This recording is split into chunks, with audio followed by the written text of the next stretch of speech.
Hello, my name is Olly Hawes and my show is called Effing Legend, or Fucking Legend, if you prefer. What can I tell you about my show? So, I don't know about you, but increasingly I look at the world and I have no idea whether to laugh until my sides split, or cry until I'm dead, or just quietly try to get on with the things and make the things that I actually have influence over better. And I particularly don't know how to do that, given that I am, part of the probably most privileged demographic on the planet. Hooray, hooray for me. So the show is about someone trying to make a change and trying to work out how to make the world a better place. The show draws a parallel between kind of like the state of modern man, I suppose, and the state of the world. The party is over and we have to make a change.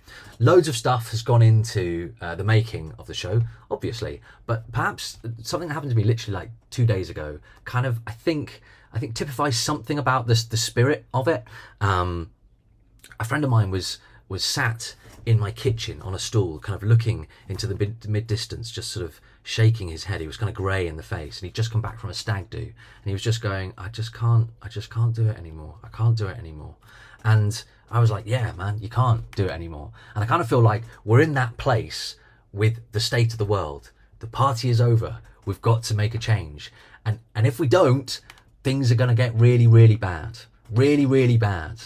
So the show is, I hope, a sort of beautifully told story. It goes through loads of different locations and it tries to deal with both massive ideas and tiny ideas. So it's a sort of critique of late capitalism or late post-capitalism, or whatever you want to call it. It's an inquiry into the climate crisis, into refugee crises, but it's also about the little things in life. It's about how we agonize over what socks we should wear in the morning, or how acceptable it is to flirt with someone who's not your partner. So I suppose in a way I feel like it's almost like a quintessential Edinburgh Fringe show. It's massively ambitious. It's kind of made on a shoestring budget, and it's and I suppose, I hope, a kind of rip-roaring good time.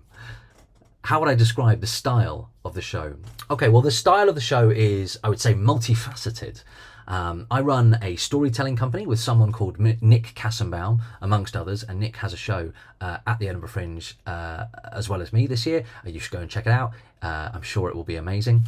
So in some ways, it's sort of rooted in kind of traditional storytelling practice, but it's also rooted in the theatre that I love to watch the most, and the theatre that I've made previously, which is work that exists on the boundary between live art and theatre, where the form of the work is a sort of inquiry into the content of the work as well. It's also at times a sort of fairly straightforward, compassionate, dramatic monologue, and at other times it's almost like a pitch for a movie. And I feel like this multifaceted approach is kind of like essential, because the world is so mad. So it sort of exploring it through art should be a sort of multi-dimensional practice, I think. I hope that sounded good and not rubbish. How will I prepare for the Edinburgh Fringe? I am going to prepare for the Edinburgh Fringe by selling a kidney to ensure that I'm able to afford to go to the Edinburgh Fringe. Other than the show, what's something you're looking forward to doing in Edinburgh this year? I haven't been to Edinburgh for a while, but I used to go when I was much younger. I used to go every year and I just used to absolutely love it. I used to feel like it was my top up of happiness almost for the year. So I'm looking forward to being in a sort of damp cellar, watching someone I've never heard of and just thinking it's the most brilliant thing. I'm looking forward to being perplexed by other shows that I've seen.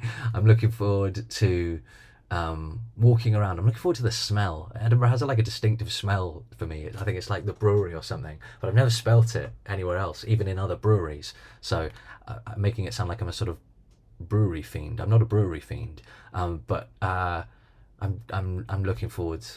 I think Edinburgh is a celebration of so much that is great about people and about the world, and I think we just need that more than ever, and I'm looking forward to being a part of that again, having not been hit back for a while. If I was a biscuit, what biscuit would I be, and why? What a fun question. I would be a rich tea. I would be a rich tea. Yeah, like a sort of like plain kind of like but likable biscuit, but one that's kind of like been dropped on the floor and has like been like scuzzed up, and you're not sure whether to eat it or not. And I guess that's because if you introduce me to your mum, we'll get along great. I'm sure we'll have a really nice time, really nice conversation. But at the same time, you know, I can be quite filthy. Next question. Could you describe your show in 5 words? How am I going to describe my show in 5 words? Yes, I can describe my show in 5 words. Trashy, intellectual, roller coaster, quintessential at the Fringe experience, and beautiful storytelling. 5-ish words. What do you hope an audience takes away from seeing the show? I hope audiences come, I hope people come and they are entertained and they enjoy themselves. I hope people come and at times are provoked, at times are maybe a little bit uncomfortable, but more than anything, just take great pleasure in this story being told.